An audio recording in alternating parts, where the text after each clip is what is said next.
I'm standing in once again this week for Jeff Love, who has arranged some wonderful programs and speakers for this month. And today I'm very happy to be able to introduce Jennifer Seabolt, who is the Development Director at Lafayette Transitional Housing.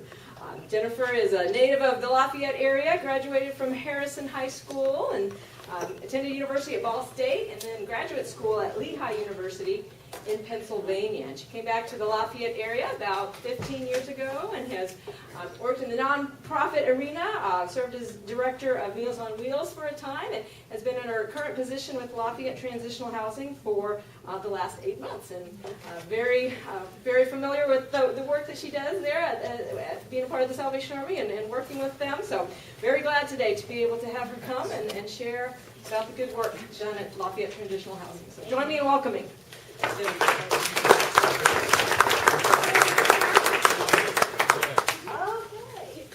yeah, Tammy was a year older than I was, and I know Mark's wife now, Jennifer. Yes, Jeanette. Right, Jennifer is the sister. Sorry. Welcome. What a fun group you are. Yes.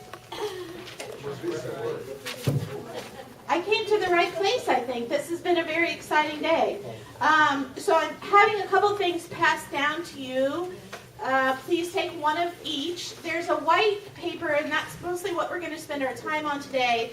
The green one is the boring version of what LTHC Homeless Services does. Hopefully I'm the exciting version of what we do at our organization. But it does provide some information for you and some details about our program and the number of folks that we serve. So we are formally Lafayette Transitional Housing Center, so that's what the LTHC stands for. We did a name change just last winter because we want to be very clear to the community that what we do is end homelessness. So transitional housing is one of those phrases that can be confusing. When I started, my mom was like, well, does that mean that you help people getting out of jail? Well, maybe, if they're homeless. And so there's lots of different ways that transitional could be understood. So what we do is end homelessness. And we're lucky in Tippecanoe County that we have sort of a system of care for folks that are experiencing a housing crisis, and LTHC acts as the coordinated point of entry. So what this white sheet tries to do is explain how all of the partners work together, and obviously the Salvation Army is on there. They're one of our very good partners. But if you learn nothing else today, please know that if you, whether it's through Kiwanis or your church or any other offices that you might be involved with, organizations, ever encounter someone who is experiencing a housing crisis, please send them to us. We are the starting point. We are what's called the coordinated point of entry. And so we want to have all folks in a housing crisis start with us so that we can hopefully divert them out of homelessness. That's always what our first goal is, because we know that when someone enters into homelessness, it's going to go from bad to worse. And so anytime that we can be creative and prevent that from happening, that's what we want to do. So when a person is homeless, there's some logistical stuff that we need to think about. And the gray boxes going down the side outline sort of the overnight sleeping options for folks in our community. LTHC does not provide overnight shelter. We provide all of the day and resources to help them get into housing and to meet their basic needs, but we do not provide overnight shelter. In our community, your options are, if you're a family, which simply could be any combination of an adult and kids, so it could be a mom, it could be a mom and a dad, a grandparent, as long as there's someone under 18 involved, you're considered a family, and your housing options, your shelter options in that situation are the Salvation Army or Family Promise. And each of those organizations has the capacity for up to 3 families, depending on the size of the family, to offer overnight shelter. They also offer resources to those kids and families as the adult is working or adults are working on whatever housing plan that they might need. And so they work very closely with our staff. If you're a single, which just means an adult with no kids, you might choose to stay at Lafayette Urban Ministry or LUM. They provide, I think they have a capacity of 44 beds overnight. And so they're strictly an overnight shelter. You check in the afternoon, you come back at 9 o'clock at night, and you leave, I think, 7 or 7:30 the next morning. And then you have to check in again the next day. So so that is their process. And then your other option really in our community is to sleep unsheltered. And we average about 40 adults every night that are sleeping unsheltered in our community. That's a big number. That's a big number considering the size of our community and the resources that we have. And so we want to make sure that those folks have opportunities to get services and into housing even if they are not sleeping sheltered. That's where we come in. So it doesn't matter to us where you're sleeping, any one of those 4 options. But if you are interested and motivated and want to get into housing, we're going to enroll you in our homeless services program. So after you come through that funnel at the top, there's 2 boxes. One of those boxes is our day shelter services. That's basically trying to meet the basic needs of any person. So we have showers, we have laundry, we have telephones and computers that our guests can use. They have the ability to have their mail delivered to us so that they can keep in contact with whoever they need to. We also serve about, our numbers are up, so we're serving about 120 to 140 meals each day. We're open 7 days a week, and so Monday through Friday we serve breakfast, lunch, and dinner. On the weekends, we're open 10 to 6, and so it's kind of more like a brunch and dinner. One of the things, and I'll pass these out at the end, about some ways that maybe Kiwanis or other groups you're involved in could support us. Meals is always the big one because we go through so much food. We also go through a lot of resources at our homeless services program. Little shampoos, soaps, mouthwash, razors, all of those kinds of things we have a high turnover with because we have in our community the capacity to end homelessness, which means get people into housing when they're having a housing crisis. The problem is that as soon as this person gets in, there's going to be someone else right behind them that is experiencing a crisis. We also provide two other main things in our homeless services program is lots of stuff. We want to make sure that people have coats and blankets and clean socks and underwear. I have no idea how many clean socks and underwear we hand out each day. All of those sorts of things to make sure that people are safe and dry as much as we possibly can given the fact that they're homeless. The other thing that we try to do is to remove as many barriers as possible to services. So we don't live in a silo. We can't do what we do without other partners. So we have, for example, RIGS, which is a community health provider. They have nurses that come every week and address the physical health needs of our guests. We also work closely with Wabash Valley Alliance. They provide mental health and addiction services to our folks. We have a lot of other community partners that come to us. Lots of good links with Purdue School of Pharmacy and all kinds of groups that come and provide services and information and resources to our guests to help get them to a healthier and safer place. The other thing that's happening while an individual is in our homeless services program is they are working toward a permanent housing solution.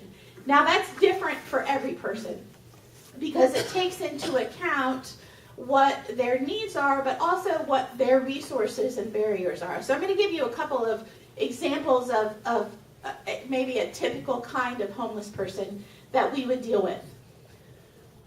On the one hand, we have someone that I would call maybe situationally homeless, who 2 months ago was living paycheck to paycheck, but they had a job. Maybe this month they had to pay the electric bill and they were 2 weeks late with the rent, so then they had to pay a fee, and then this month they're behind on their child care, so they really got to pay the child care bill this month, but then they're going to have to go to the food pantry. So they're juggling lots of balls, but their juggling is working. But let's say then that person starts to have car problems. So they're putting money into fixing their car. For me, one of the most stressful things in the world is car problems. And so for this person, now their car is totally broken. Like, there's no way they can afford to get it fixed. They're now having a difficult time getting their kids to school on time, getting to work on time. They are maybe racking up some absences or tardies at their employer. They're definitely juggling balls now in terms of what they're going to pay. They've now lost their job. They're now not paying their rent. They have no place to live. They are in a housing crisis. So that person comes to us through the coordinated entry, and keep in mind that they were functional before, but now they don't have a working car. They're not going to be able to get to job interviews, let alone keep a job at this point. And if they could get into a new place, they're going to have to pay a security deposit, an application fee, a first month's rent. That's a lot of money to save up, and when you're living paycheck to paycheck, that's practically impossible. And then they may have an eviction now on their record. They may not be able to afford something that's big enough. All of those kinds of barriers, but because they were functional beforehand, they might qualify for what's called the Rapid Rehousing Program, which is the first if you follow down sort of the dots. This is a federally funded program that we implement in Tippecanoe County, which is a housing first model. So we know, remember, the longer you're homeless, the more problems you're going to have. So let's quickly end homelessness. Let's find you a place. You work with our housing specialist. You go through tenant education. We have relationships with local landlords who understand the population that we're working with. We can pay application fees and security deposits and first month's rent. And don't forget, even if they could have got into that apartment, they owe $300 to Duke Energy, and so they can move in, but they're not going to be able to turn on any heat or electricity. We can take care of that so that they can get into a place. We can pay that and continue to work with them to get the rest of their ducks in a row so that they're not homeless, they're not in shelter, but they're actually in a housing situation that's stable, and we can continue to work with them. So that's a very exciting program. It's really kind of the model for ending homelessness in many communities. On the other end of the spectrum, let's say, though, we have someone who you would consider chronically homeless. If you watch a lot of Law and Order, which I love that show, and they'll have like the homeless person that's accused of some crime, and that person is living under a bridge, and they're a little bit crazy and a lot bit weird. We have those people here. It's not just on television. And so there are folks that don't choose housing as their preferred lifestyle. There are people that have such significant barriers, whether it's mental health, addictions, medical health, intellectual functioning, plus your regular transportation and education and financial issues, that there's no way we could have all the case managers in the world. There's no way that any landlord is going to take them. So at the other end of the spectrum, we offer the last bullet point there, which is permanent supportive housing. These are housing units that LTH actually owns for those very complicated folks. For those of you who have been in the community for a few years, you may remember a woman who lived at the corner of Earl and South Street. She lived on that bench there, kind of by Marching Village. A very, very unpleasant woman. You probably, if you ever came across her, you would have been cussed out, no doubt, for looking at her, who knows. I presented once to the Breakfast Optimist, and a guy was like, "Oh, I know her. She cussed me out at McDonald's." So this woman had significant barriers, and she lived on that street corner for years, and probably averaged 3 calls a week to Lafayette Police Department. Sometimes she called on herself, but most often somebody was calling to complain because she was kind of horrible. And so one of our case managers about 5 years ago took it upon themselves to try to get this woman housed. And so, you know that, like, picture of when a lion tamer goes in and they kind of have the chair and it was kind of like that to deal with this woman. She would visit her at her bench and take treats, bottles of water, sunscreen, little snacks, wet wipes, blankets, whatever, and just every once in a while mention to her that there could be housing opportunities for her. It took about 2.5 years for her to agree to move into housing. She still lives with us, and that's a very good thing because there's no place else that this woman could be successfully housed. She is down to about maybe 2 or 3 police calls a month. Always she's calling on herself. She lives in a world that is very different than ours. In her world, someone breaks into her apartment on a regular basis and puts ketchup on the ceiling. They break the microwave, they break the stove. She's doing all of those things, but she's not really aware that she's doing all of those things. And so she started pulling the fire alarm at our building. Fire department not happy when that started happening. So our maintenance man, his name is Robert, and we all love him because he has bared the brunt of this woman's delusional and verbally abusive world. When she has a problem, she will call him on his cell phone. He was brave enough to give her that number.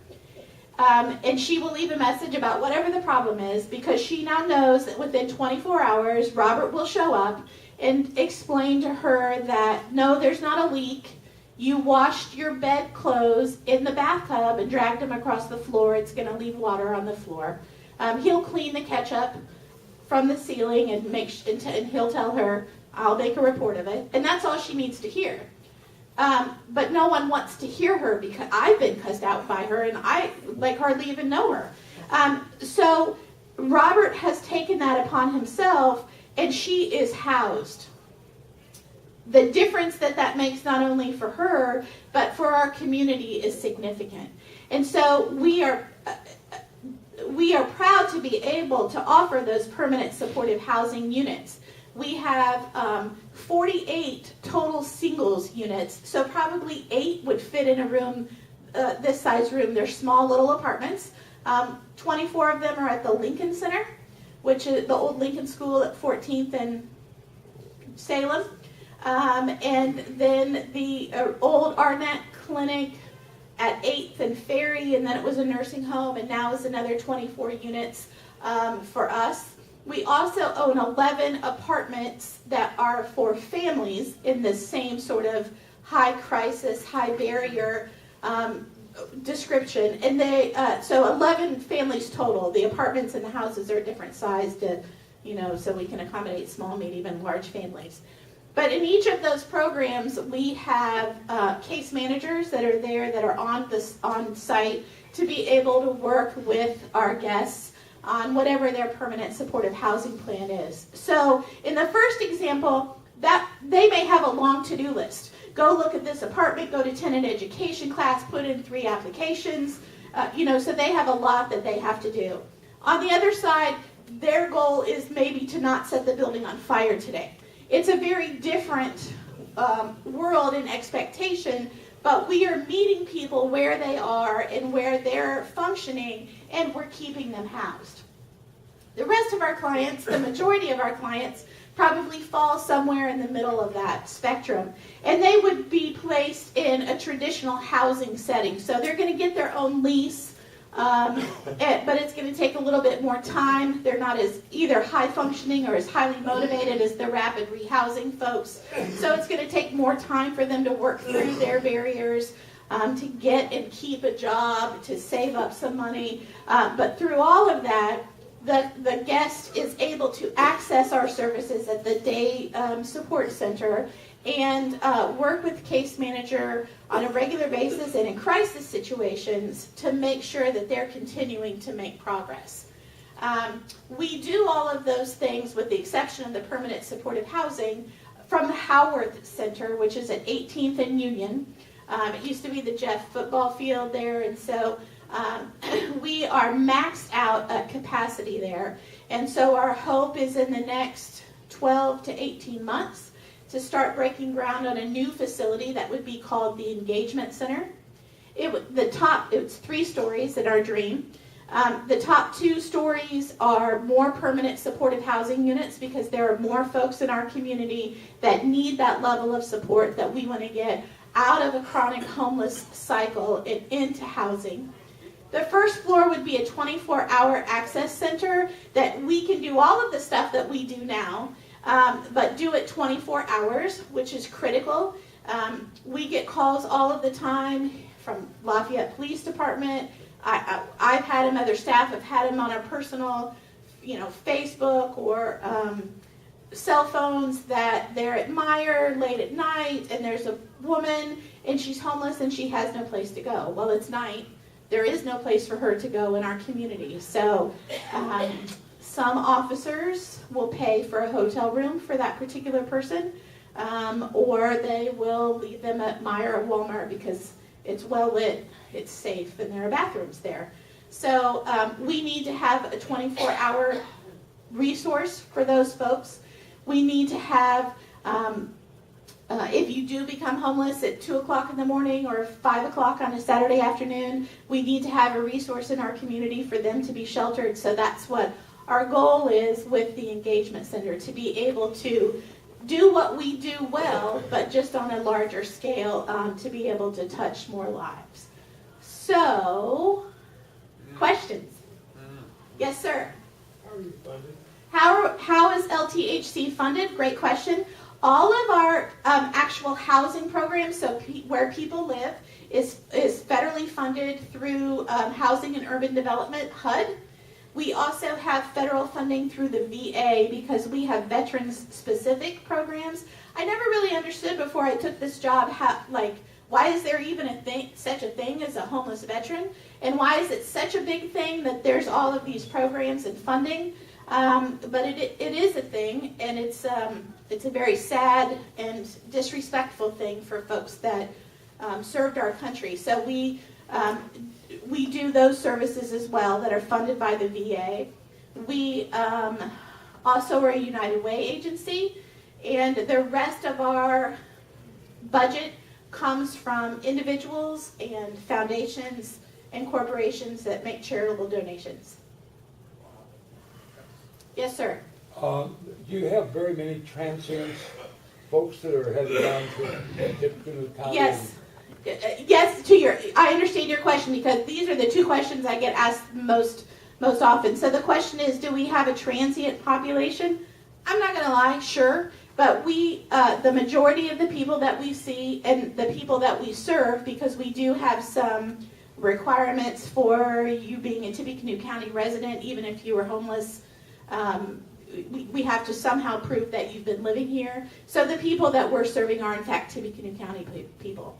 Now we will occasionally get someone in from that is more of a traveler. My first week I met a gentleman who hitchhikes, has hitchhiked for the last 14 years. That's just what he's always going to do. He's not someone that's ever going to be in housing, but he was having some medical stuff when he happened to be in our area, so we gave him some referrals for services, and he moved on within a week.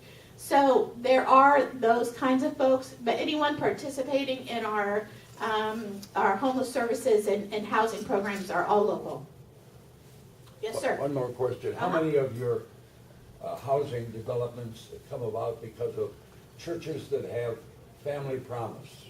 Okay, so Family Promise is one of our community partners.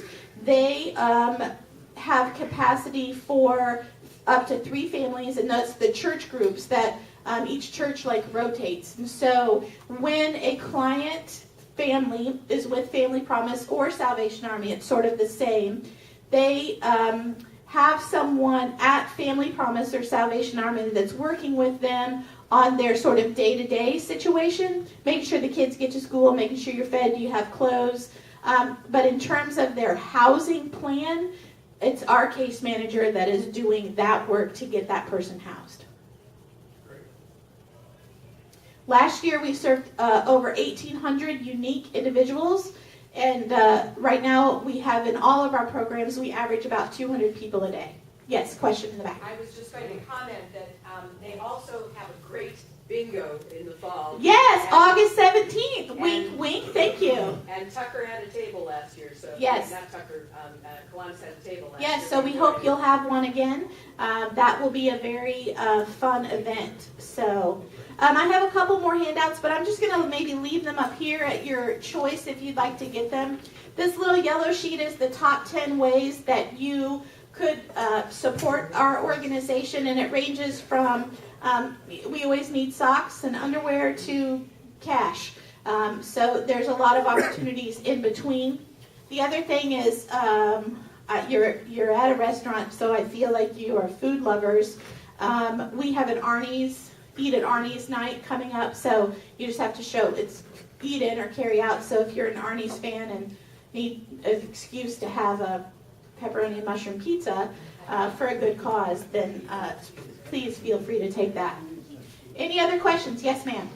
I heard that there was a church in town that collects, I got it right, plastic bags, and somebody Yes. crochets. It's called Plarn. Oh, yes, yes. So the Plarn project, Plarn stands for plastic yarn. So if you shop any place that you get plastic bags, Marsh, while they're still in business, Walmart, any of those can be cut a certain way and sort of tied together to make balls of Plarn. And that Plarn is then crocheted, is actually better than knitting. It's easier on your fingers. And it's St. Andrew's Church that does that with us, but they now have groups at Westminster, the Friendship House, and Calvary.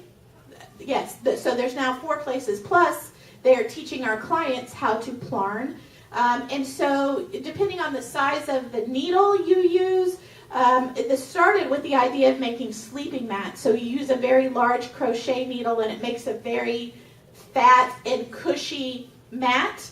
But because the woman who learned how to do this is super creative, if you use a smaller needle, you can make things like bags and cup holders and trash cans.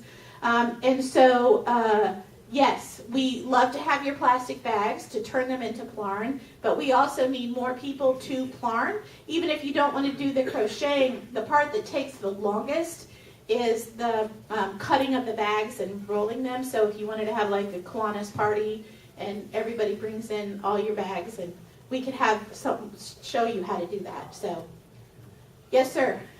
If I have a lot of plastic bags, where do I drop them off at? Right, so we are located at the Howard Center, which is 615 North 18th Street. Any donation comes to us. If you park in the back, there's a brown door next to a very large window, and you just walk, it's unlocked, you can just walk right in and say, I have a donation. There'll be a form we ask you to fill out, because that's considered an in-kind donation, whether you're bringing socks or dolls. Thank you, Kiwanis, for the little dolls. Those went to our homeless, the kids in our families program, and any new homeless kids that have come in. Any of that's considered an in-kind donation, which counts for us in some of our grant applications. So we need to keep track of how much we get in. So. Yes, sir.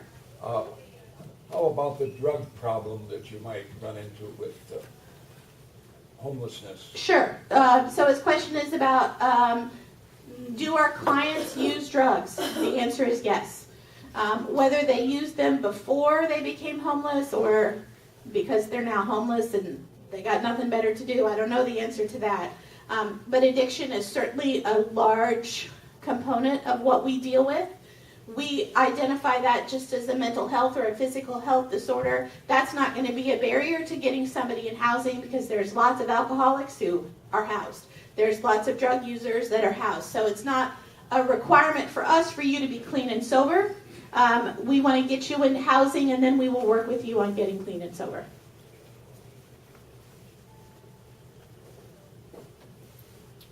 Last chance. Last chance.